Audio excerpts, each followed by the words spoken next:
என்னடா ரொம்ப நாள் ஆச்சே வீடியோ போட்டு அப்படின்னு எதிர்பார்த்துட்டு இருக்கிறவங்களுக்குலாம் நன்றி. என்ன ரீசன்ங்கிறத நான் வீடியோட எண்டில் சொல்கிறேன். இப்போ நான் என்ன பண்ணுறேன் அப்படின்னு பார்த்தீங்கன்னா, கோவக்காய் பொரியல் ஒரு வித்தியாசமான முறையில் செஞ்சு காட்டுறேன். எப்படி பண்ணுறதுன்னு பார்க்கலாம் வாங்க. அதுக்கு முன்னாடி நம்ம சேனலை மறக்காமல் சப்ஸ்கிரைப் பண்ணிடுங்க. இப்போ ஒரு கடாய் வச்சுக்கலாம். கடாயில் ஒரு 2லிருந்து 3 டேபிள் ஸ்பூன் அளவு எண்ணெய் விட்டுக்கலாம். எண்ணெய் நல்லா காயட்டும். எண்ணெய் நல்லா காஞ்சதுக்கு அப்புறமா கொஞ்சமாக கடுகு உளுத்தம்பருப்பு, ஒரு 1/2 ஸ்பூன் கடுகு 1/2 ஸ்பூன் உளுத்தம்பருப்பு போட்டுக்கலாம். கடுகு நல்லா பொரியட்டும். கருவேப்பிலை போட்டுக்கலாம். கருவேப்பிலை நல்லா பொரிஞ்சு வந்த உடனே பொடி பொடியாக கட் பண்ணி வச்சுருக்கிற ஒரே ஒரு மீடியம் சைஸ் வெங்காயம் போட்டுக்கலாம். இந்த கோவக்காய் பொரியல் ரசம் சாதம், சாம்பார் ரைஸ், தயிர் சாதம் இதோட செம்ம அட்டகாசமான காம்பினேஷனில் இருக்கும். பிள்ளைங்களுக்கு லஞ்சில் கட்டி கொடுத்தீங்க அப்படின்னா வேண்டவே வேண்டான்னு சொல்ல மாட்டாங்க. லஞ்ச் எம்டியாக தான் வரும். நிஜமாவே சூப்பராக இருக்கும் இந்த கோவக்காய் வறுவல். எப்படி செய்கிறது அப்படின்னு பாருங்கள். பார்த்துட்டு நீங்களும் உங்கள் வீட்டில் மறக்காமல் செய்யுங்க. செஞ்சுட்டு எப்படி இருக்குன்னு எனக்கு மறக்காமல் கமெண்ட்டில் சொல்லுங்கள். வெங்காயம் இந்த மாதிரி பிங்க் கலரில் ஆனதுக்கப்புறமா நான் ரவுண்ட் ரவுண்டாக குட்டி குட்டியாக கட் பண்ணி வச்சுருக்கிறேன் கோவக்காய். இதை சில பேர் தொண்டங்காயின்னு கூட சொல்கிறாங்க. நாங்கள் கோவக்கான்னு சொல்லுவோம்.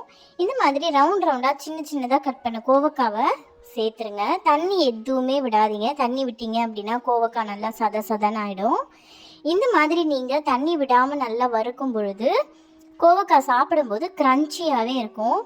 மூடி வச்சு இந்த மாதிரி கிண்டுங்க. இப்போ பாருங்கள், க்ரன்ச்சியாகவே இருக்கும் இந்த கோவக்காய். தண்ணி விட்டீங்க அப்படின்னா சதன்னு ஆயிரும். ஸோ இந்த ஃப்ரைக்கு ஏற்ற மாதிரி கொஞ்சமாக உப்பு சேர்த்துக்கோங்க. உப்பு சேர்த்துட்டு கொஞ்சமாக மஞ்சத்தூள், தனியாத்தூள், இவ்வளோதாங்க மசாலா. இதுக்கு வேறு எதுவுமே போட வேணாம். மஞ்சத்தூள் போட்டுக்கோங்க, தனியாத்தூள். அதுக்கப்புறமா 1 டேபிள் ஸ்பூன் அளவுக்கு நான் இட்லி பொடி போடுறேன். இட்லி பொடி ரெசிபி நம்ம குக்கர்ஸ் கிச்சனில் இருக்குது. லிங்க் டிஸ்கிரிப்ஷன் பாக்ஸ்லேயும் தரேன். இந்த மாதிரி பொடி, அதாவது இட்லி பொடி டிஃப்ரெண்ட்டாக செஞ்சுருக்கேன் நான் இந்த கோவக்காயில் காரப்பொடியே போடலைங்க. இட்லி பொடியிலேயே தேவையான அளவு காரமும் இருக்கும். உங்களுக்கு எவ்வளோ தேவையோ அவ்வளோ அளவுக்கு நீங்கள் மிளகா பொடி, இட்லி பொடி அதை சேர்த்திங்க அப்படின்னா ரொம்ப சூப்பராக இருக்கும். மறக்காமல் ட்ரை பண்ணி பாருங்கள். இட்லி பொடியோட ரெசிபி நான் லிங்க்கில் கொடுக்குறேன். ஏன் வீடியோ போடலை அப்படின்னு பார்த்தீங்கன்னா, எங்கள் அம்மாவுக்கு டயாலிசிஸ் பண்ணிகிட்ருக்காங்க. டயாலிசிஸ் பண்ணுறதுனால நான் ஹாஸ்பிட்டல் வீடு அப்படின்னு அலைஞ்சிட்ருக்கிறேன். அதனால தான் என்னால் கண்டினியூஸாக வீடியோ போட முடியல. ஆனால் கண்டிப்பாக வாரத்துக்கு 2-3 வாட்டி நான் வீடியோ போட ட்ரை பண்ணுறேன்.